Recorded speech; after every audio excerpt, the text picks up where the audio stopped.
Por 9.990 pesos al año, construye tu identidad digital en Internet con .cl. Nick Chile, somos el .cl.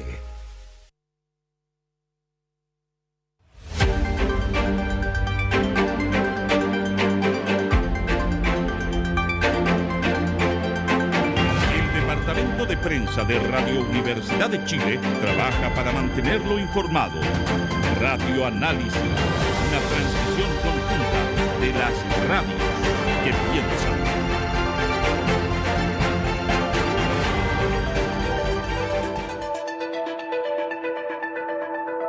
Agenda Derechos Humanos con Claudio Nash.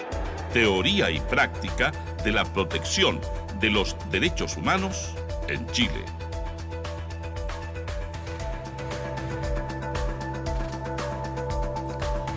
Continuamos con esta primera edición de Radio Análisis, 9 de la mañana, 36 minutos. Adelantábamos este espacio y por eso nos acompaña en estudio el doctor en Derecho, académico, coordinador de la Cátedra de Derechos Humanos de la Vicerrectoría de Extensión y Comunicaciones de la Universidad de Chile y presidente de la Fundación Diálogo Jurisprudencial Iberoamericano, Claudio Nach. Bienvenido, buen día. Muy buenos días. Aquí contento de estar una vez más acá en la radio. Bueno, teníamos algo en agenda, en pauta, pero vamos a dedicar algunos minutos a, profesor, bueno, este ataque, ¿no?, que ya hemos estado consignando desde el fin de semana con transmisiones especiales y desde hoy, desde las 7 en esta primera edición, este ataque de Estados Unidos a Venezuela y esta figura de secuestro, extracción de Nicolás Maduro y su esposa. Queríamos dedicar estos minutos a lo que se ha defendido, lo que se ha argumentado desde el derecho internacional. ¿Qué podemos complementar antes de, obviamente, pasar a otros temas que teníamos en agenda, que parecía urgente también tratar algo de esto? Sí, a mí me parece importante recalcar tal vez 2 o 3 ideas centrales que han estado en el corazón de la discusión este fin de semana en este ámbito, pero también incorporar un par de ideas que lamentablemente han estado ausentes y que dicen relación precisamente con los temas de derechos humanos. ¿En qué hay, yo diría, relativo consenso desde una perspectiva de derecho internacional? Es el carácter, digamos, ilegal del uso de la fuerza, en este caso por parte de Estados Unidos. Yo creo que ese es un punto a esta altura ya de consenso. Segundo, que esta idea de toma de control, digamos, de Venezuela por parte de Estados Unidos como potencia controladora, también es una cuestión que ha generado amplio consenso en términos del rechazo y más aún que esto se justifique por el tema del petróleo y más aún por recuperar algo que habría perdido Estados Unidos en la década de los 70, lo cual abre nuevamente espacios o posibilidades de actuación en esta misma línea respecto de muchos otros países en el mundo. Entonces, el escenario, yo diría, jurídico es a esta altura es bastante claro. Lo que no es claro es desde el punto de vista de la realidad política que se impone por sobre lo jurídico en estos momentos, pero eso no quiere decir que eso esté ausente. Ahora, lo que a mí me preocupa y a varias instituciones también lo han hecho presente este fin de semana es cómo desaparece de la discusión los temas de derechos humanos que habían sido centrales en el digamos, tratamiento de la cuestión sobre la crisis humanitaria en Venezuela.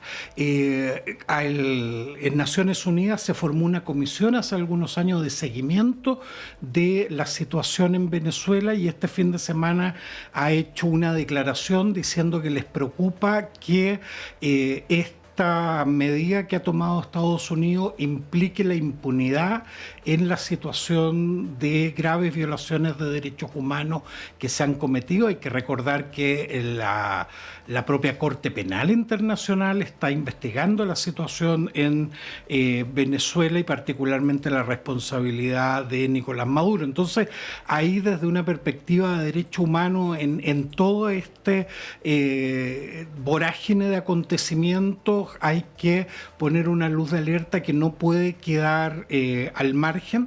Segundo, la situación de derechos humanos en Venezuela tampoco se modifica con la salida de Maduro, los presos políticos, la represión a la oposición, a la prensa, etcétera. Entonces creo que ahí también. Pero por último, y estas son las paradojas de este tipo de situaciones, quien siempre ha sido visto en esta materia como el victimario, que es Nicolás Maduro, ahora pasa a ser un objeto o un sujeto de preocupación desde una perspectiva de derechos humanos. Lo que ha sucedido con él es un secuestro y desde esa perspectiva se ha abierto una discusión sobre la legalidad y la arbitrariedad o no arbitrariedad, la discusión sobre la detención de Maduro. Y en ese sentido, este fin de semana precisamente ha circulado por, digamos, manos de distintos académicos y expertos de derechos humanos una presentación que se va a hacer al Comité sobre Detención Arbitraria de las Naciones Unidas para que se preocupe de la situación de Nicolás Maduro. Entonces, yo diría que esto es lo interesante de la perspectiva de derechos humanos, es decir, quien incluso ha sido denunciado por los abusos en derechos humanos, cuando pasa a ser víctima de derechos humanos, también hay que preocuparse con la misma seriedad de su situación. Es decir, aquí es donde esta idea de universalidad de los derechos humanos se presenta con total claridad. Hoy día hay que preocuparse de que los crímenes no queden impunes, deben ser investigados y sancionados, pero esto debe hacerse de acuerdo al derecho y no de una manera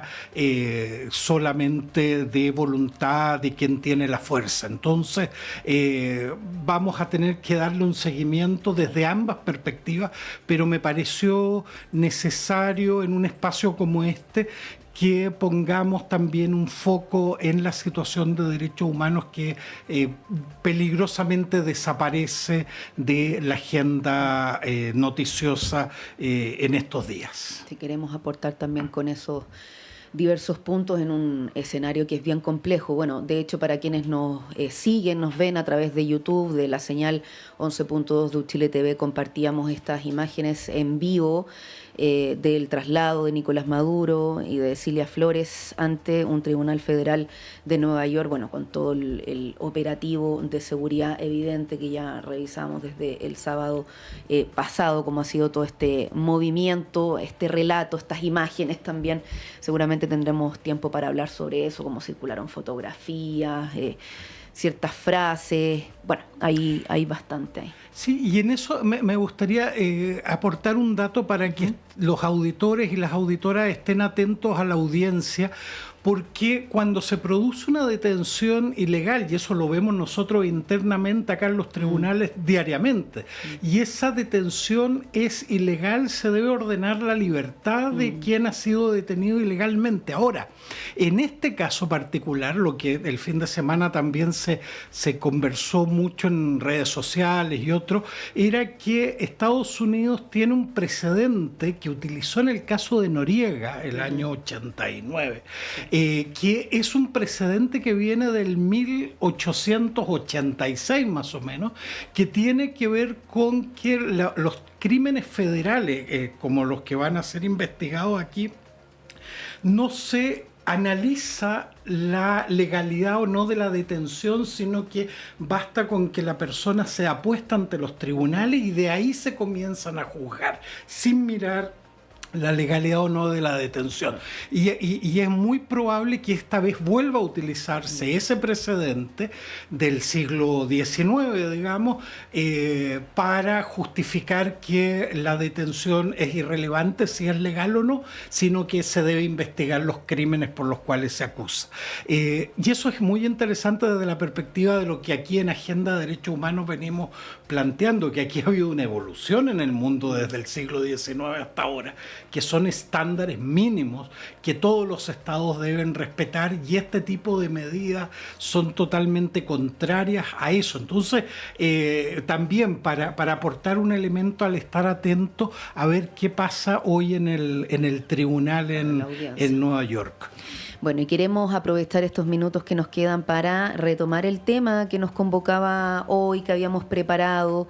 Estoy hablando de este informe especial que se ha conocido hace pocos meses sobre la situación de la libertad de expresión en Chile. Esto tuvo un contexto, una visita realizada del 18 al 21 de marzo de 2024, y es así como conocemos este contenido de la Relatoría Especial para la Libertad de Expresión de la Comisión Interamericana de Derechos Humanos. Yo quiero intervenir lo menos posible, profesor, para que aprovechemos este rato, y que entiendo, bueno, se estructura en 4 secciones.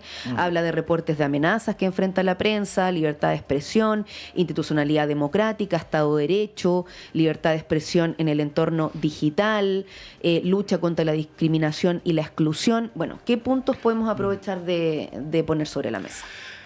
A ver, lo primero yo quisiera plantear es la conexión que hay con lo que veníamos hablando con esto, porque no son temas completamente aislados. ¿Por qué lo digo?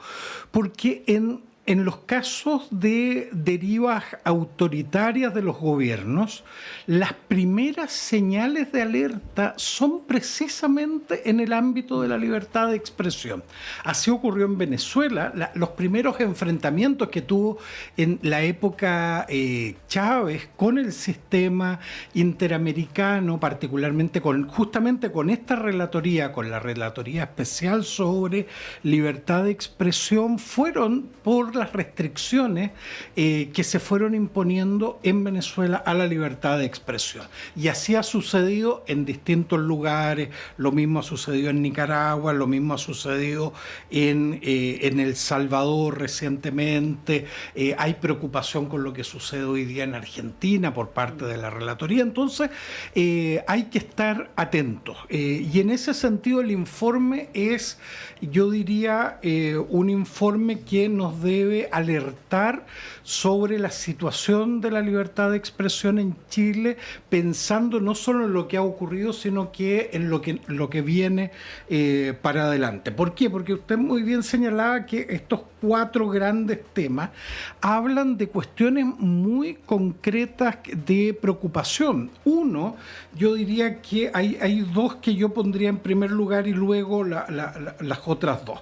Las 2 que creo debieran llamarnos la atención y preocuparnos es precisamente el tema de las amenazas que enfrenta la prensa aquí en Chile. Y en particular, el informe habla del uso indebido del sistema judicial para criminalizar la labor, y también actos de violencia, intimidación y criminalización dirigido a mujeres periodistas en particular. Pone un énfasis en eso.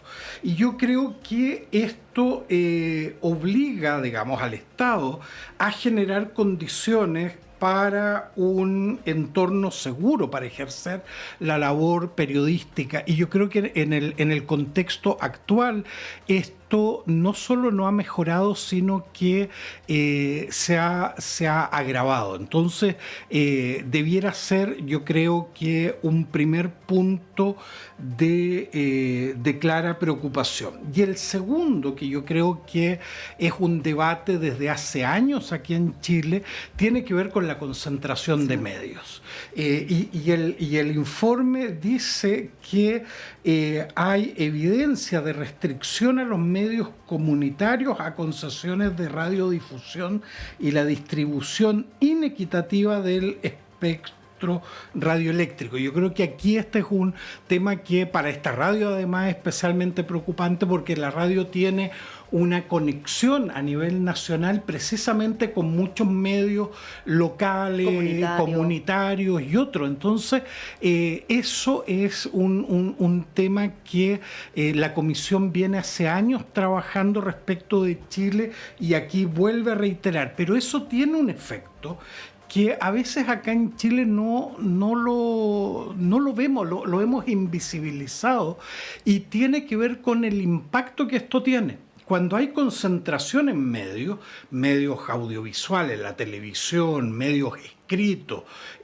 medios radiofónicos y otros, lo que termina ocurriendo es que las voces y las demandas, precisamente, dice la Comisión, de grupos históricamente marginados, tiene un impacto muy relevante en el espacio, en la discusión pública. ¿Por qué desaparecen los temas que le interesan a los grupos históricamente marginados del debate público? Es porque no hay lugar, no hay dónde plantearlo. Y yo creo que en esto la radio de la Universidad de Chile ha cumplido, digamos, un rol fundamental en estos años, y esperamos que pueda en condiciones de seguir haciéndolo a futuro, de ser un espacio que abra se abra estas voces históricamente marginadas. Pero este es un tema que excede, digamos, al rol que tiene un medio en particular, y tiene que ver con el sistema en su conjunto. Entonces yo creo que ahí hay dos: las amenazas y la concentración son claves. Pero para terminar, hay otras dos que también nos debieran preocupar. Uno de ellos, y quiero poner el énfasis ahí, es lo que la Comisión denomina las presuntas restricciones reiteradas a solicitudes de acceso a la información. Si hay algo en lo que yo creo que estamos todos de acuerdo, que este país había avanzado, y que esas cosas que uno dice, cosas buenas que han sucedido en materia de derechos humanos, es que no solo se había generado un sistema de acceso a la información pública, sino que este funcionaba. Y eso estamos viendo un retroceso, y la Comisión dice: cuidado, aquí hay un tema que se debe, digamos, tratar con cuidado. ¿Por qué? Porque esto obviamente impacta en precisamente algo que a toda la ciudadanía y a los auditores y auditoras les preocupa, que es el control de las autoridades, de las instituciones. Sin acceso a información perdemos tal vez la principal herramienta en materia de transparencia. Así que la Comisión dice: cuidado con aquello. Y por último, el tema del entorno digital, que ha sido un tema que se discutió mucho en torno estoy pensando en las vacaciones, a las elecciones, las últimas aquí en Chile. Y la Comisión dice que aquí hay preocupación porque en Chile hay denuncias serias de desinformación deliberada, la regulación de contenido en plataformas digitales y las persistentes brechas de acceso a la tecnología y la comunicación. Y yo creo que estos son temas que no podemos sacar de la agenda pública. Si queremos nuevamente supervisión, si queremos participación, si queremos transparencia, estas son cuestiones que nos debemos preocupar de ella. Lo que uno ve a nivel comparado es preocupante, es decir, leyes restrictivas y muy restrictivas. Por ejemplo, en Argentina se están discutiendo en este minuto en materia de libertad de expresión, y uno pensaría que pueden ser cuestiones que estemos discutiendo en unos meses más acá en Chile. Por lo tanto, es preocupante, yo diría, porque no tenemos un buen punto de partida. Entonces, lo que venga hacia adelante, tenemos que estar muy atentos y atentas. Bueno, ya hemos repasado algunos de estos puntos, estructuras, si es que hablamos de esta libertad de expresión en Chile necesaria. efectivamente no solo para quienes ejercemos en el periodismo, en las comunicaciones, sino que para ustedes, quienes nos escuchan, nos ven y puedan acceder a la diversidad y a la información con transparencia. Profesor, nos quedan un par de minutos, pero queremos mencionar además que estamos con esta escuela de temporada 2026 entre el 11 y el 17 de enero. Somos universidad, somos territorio y hay talleres, jornadas abiertas a todo público de carácter gratuito en distintos puntos de la región metropolitana y uno es Puente Alto. Y ahí en materia de derechos humanos queremos comentar, yo tengo el dato acá, si quiere lo menciono yo o... Ya, le doy. Es el viernes 16, ¿no? Esta actividad, 16 de enero, nombre de la actividad, Ruta Patrimonial por la Memoria y taller de mapeo colectivo. Memorias en Resistencia, Red Nacional de Sitios de Memoria, Cátedra de Derechos Humanos de la Vicerrectoría de Extensión y Comunicaciones de la Universidad de Chile, en el Centro Bibliotecario de Puente Alto, desde las 8:50 hasta las 13:15 horas, viernes 16 de enero. De hecho, tuvimos hace poquito acá al equipo del sitio de memoria ex Regimiento Militar de Puente Alto, que hace muy poco ratifica monumento histórico, además con presencia de nuevas generaciones buscando esa memoria. No, eso justamente me encanta, porque eso es lo que yo quería destacar. Estamos asociados a un grupo de jóvenes que son espectaculares y que están haciendo un trabajo en el territorio increíble en materia de derechos humanos. Y vamos a hacer con ellos un recorrido por el memorial Claudio Pavés, el memorial Provincia Cordillera, el sitio de memoria ex Regimiento Militar de Puente Alto y el memorial a Patricio González. Pero además de este recorrido por estos sitios de memoria ahí en Puente Alto, después vamos a tener un taller sobre cómo realizar estos mapeos colectivos en materia de derechos humanos. Y lo hicimos el año pasado en la escuela de temporada en la Facultad de Derecho. Y este año lo queremos hacer en Puente Alto así, y fue un éxito. Cómo pensar el territorio, cómo marcar los sitios, cómo relacionarse con el espacio público desde una perspectiva de derecho humano. Vamos a hacer un taller práctico, así que están todos invitados, invitadas. Esto es gratuito, solo hay que inscribirse en la página web y ahí en www.chile.cl pueden acceder, y nos estamos viendo el viernes 16 de enero. Lleven agua, un sombrero, porque el sol normalmente es inclemente en estos recorridos, pero vale la pena el sacrificio. Desde las 10 para las 9 de la mañana ese viernes 16 de enero en el Centro Bibliotecario de Puente Alto. Agradecemos al doctor en Derecho académico, coordinador de la Cátedra de Derechos Humanos de la Vicerrectoría de Extensión y Comunicaciones de la Universidad de Chile, el profesor Claudio Nachi. Como siempre, un gusto estar aquí en la radio en Agenda de Derechos Humanos. Para nosotros también. Y en todo caso, hay muchas actividades en esta escuela temporada, Puente Alto, Melipilla, Parquemet. Ingrese a portal uchile.uchile.cl, escuela de temporada, ahí encuentra todos los detalles, y también invitamos han pasado 2 horitas desde que se conocieron los resultados PAES para el acceso a la educación superior. Así que semana del postulante desde hoy hasta el miércoles 7 de enero, también detalles en radio.uchile.cl. Gracias a todos y todas por su sintonía en esta jornada de lunes, inicio de semana, inicio de año. Gracias al equipo también que nos ha permitido esta salida al aire. Nos reencontramos, en mi caso, a las 13 horas en la segunda edición de Radioanálisis, pero siga en la compañía de la radio. Nicolás Rojas a continuación en Semáforo.